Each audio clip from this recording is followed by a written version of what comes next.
प्रदेश भर में एक साथ काम कर रहा हो।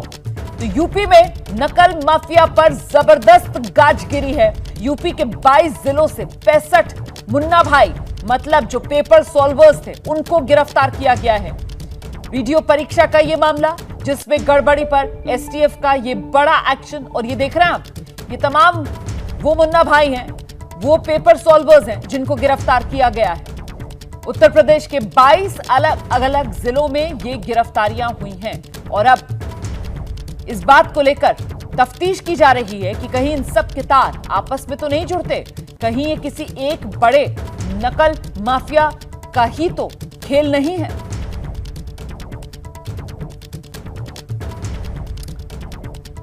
और हाईटेक तरीके से वीडियो परीक्षा में गड़बड़ी के आरोप में 11 लोगों की गिरफ्तारी हुई है।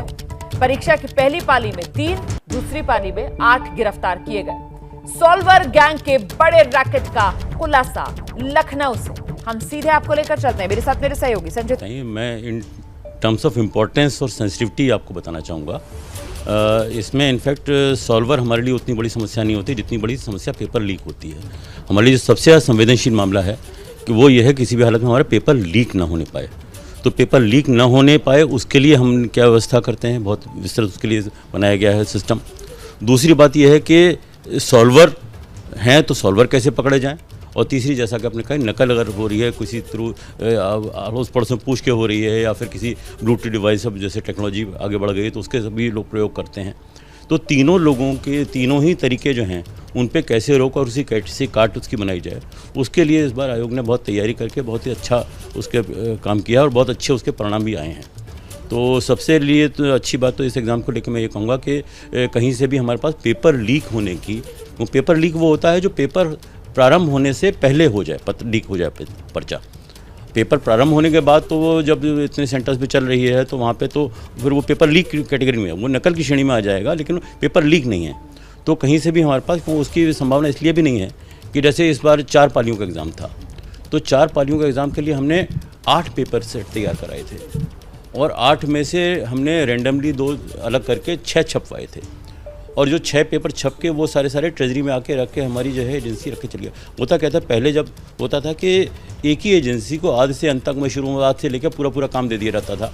तो वही पेपर सेट करेंगे, वही प्रिंटिंग करेंगे, वही एग्ज़ाम कराएंगे, वही उसकी सीसीटीवी फ्रिस्किंग और वो सारा काम उसका करेंगे और वही उसकी फिर कॉपी जो स्कैनिंग का काम है वो भी वही करेंगे, एक ही एजेंसी शुरू से।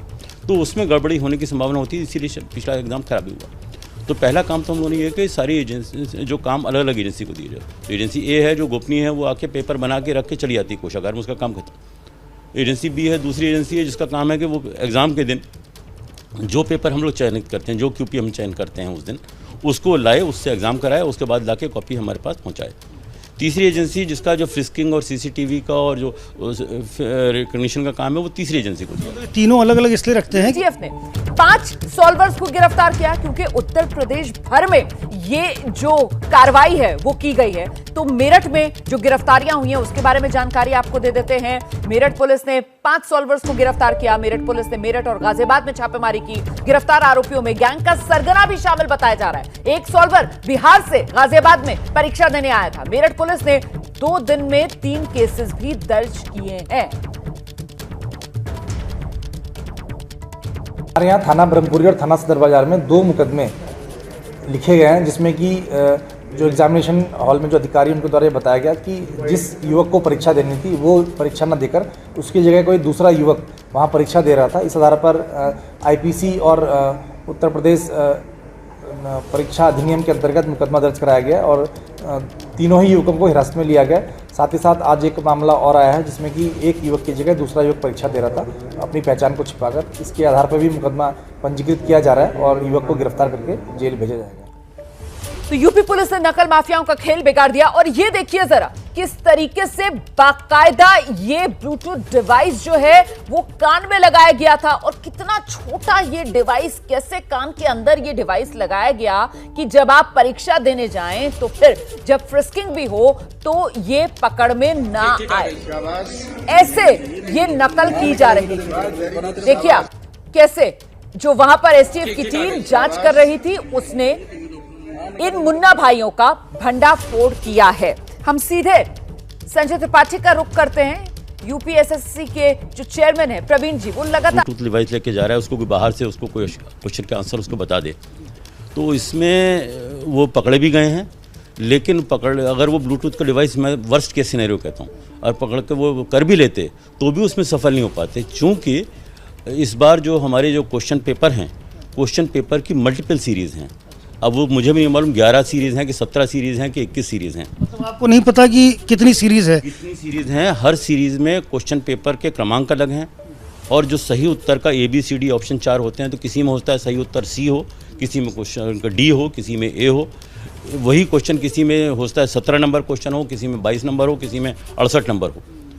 तो वो क्वेश्चन के नंबर भी बदल जाते हैं, क्वेश्चन के ऑप्शन भी बदल जाते हैं। सारी सीरीज 17 है, 8 है, वो उसके क्वेश्चन पेपर के क्रमांक में ही छुपा रहता है जी। तो जो बच्चा सॉल्व कर रहा है उसे नहीं मालूम कि मैं कौन सी सीरीज सॉल्व कर रहा हूँ। और मान लीजिए खुदा ना खास्ता किसी तरह मान लीजिए वो क्वेश्चन पेपर लीक होकर बाहर चला भी जाए, तो सॉल्वर क्वेश्चन पेपर सॉल्व करेगा तो क्वेश्चन नंबर 27, तो क्वेश्चन नंबर 27 का आंसर बताएगा, तो उसके पास जो सीरीज है उसे भी नहीं मालूम है किस सीरीज को आंसर कर रहा हूँ। बिल्कुल। तो मुन्ना भाई में 2 अभ्यर्थी शामिल, गोरखपुर, शाहपुर कैंट, कोतवाली थाना क्षेत्र से ये गिरफ्तारियां हुई हैं।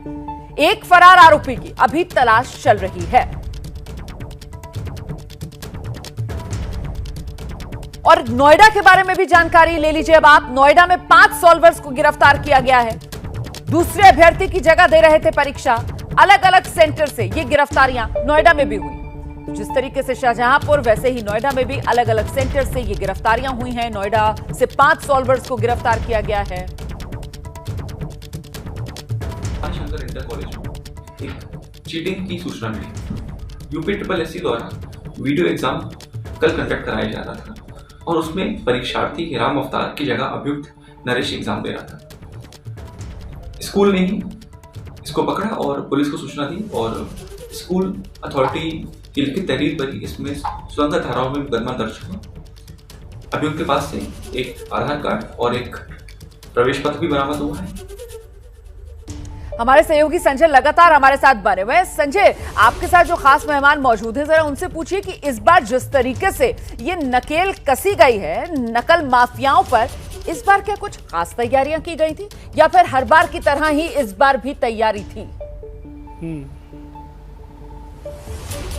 बिल्कुल, मैंने चर्चा की थी रोमाना, और बड़ी इंटरेस्टिंग चीज़ें हैं और किस तरह से आर्टिफिशियल इंटेलिजेंस का इस्तेमाल किया गया है वो जानना बहुत ज़रूरी है। आपने जो नए नए सॉफ्टवेयर्स डेवलप किए गए हैं जिनसे ये जो सॉल्वर हों या नकल करने वाले लोग हैं, ये जो पकड़े जा रहे हैं, ज़रा इसके बारे में हमारे दर्शकों को बताइए। अच्छा, आपने बहुत पूछा है। तो ये इनफैक्ट ये नई चीज़ हमने इंट्रोड्यूस की है। ऐसा नहीं कि पहले भी सिस्टम हमारा बहुत रोबस्ट था, लेकिन पहले लोग पकड़े जाते थे सेकंड स्टेज पे पकड़े जाते थे जब उनका एग्ज़ाम का बायोमेट्रिक और उनका जो डॉक्यूमेंट वेरिफिकेशन टाइम पे बायोमेट्रिक का मिलान किया जाता था। इस बार हम लोगों ने नई चीज़ ये करी कि एग्जामिनेशन फर्स्ट स्टेज पे ही पकड़ लिया, और इसीलिए इतनी संख्या में पकड़े गए। लोगों को अंदाज़ा नहीं था कि हम लोग इतनी सोफिस्टिकेटेड टेक्नोलॉजी का इस्तेमाल करेंगे। तो अब हमने जो फॉर्म में बच्चा पिक्चर अपलोड करता है उसका मिलान उसकी एक्चुअल पिक्चर से करते हैं, और फेशियल रिकग्निशन सॉफ्टवेयर है जो आर्टिफिशियल इंटेलिजेंस बेस्ड है, जिससे कि वो दे देती है कि फेशियल रिकग्निशन इंडेक्स FRI दे देती है, और जिसमें वो एक सर्टेन परसेंटेज से कम रहता है तो वो सस्पेक्ट की श्रेणी में रहता है। लेकिन अभी वो सस्पेक्ट है, हमारा कंफर्म नहीं हुआ कि वो हुआ, तो फिर कंफर्मेशन हम लोग उसके UIDAI के साथ जो उसका आधार डाटा है उससे करते हैं कि उसके UIDAI में आधार के साथ भी उसके फिंगरप्रिंट्स भी हैं, आइरिस भी है, तो उसका मिलान फिर हम उसके एक्चुअल जो आया है लड़का बच्चा जो भी देने आया है उससे मिलान करते हैं। तो उसमें मिलान में वो 100% कंफर्म हो जाता है। जुड़वा भाई हो सर? तब जुड़वा भाई भी आइरिस स्कैन थोड़ी सेम होगा और फिंगरप्रिंट सेम थोड़ी होंगे जी। जुड़वा भाइयों के भी उंगली के निशान भी अलग होंगे, आइरिस स्कैन भी अलग होगा। अभी जो पकड़े हैं कल के पेपर में, आपने कोई ऐसे केस स्टडीज एग्जांपल हमें बताइए जो इस तरह से पकड़ा गया? बहुत सारे लड़के ऐसे पकड़े गए, जैसे आपने 26 तारीख में देखा, फर्स्ट मीटिंग केवल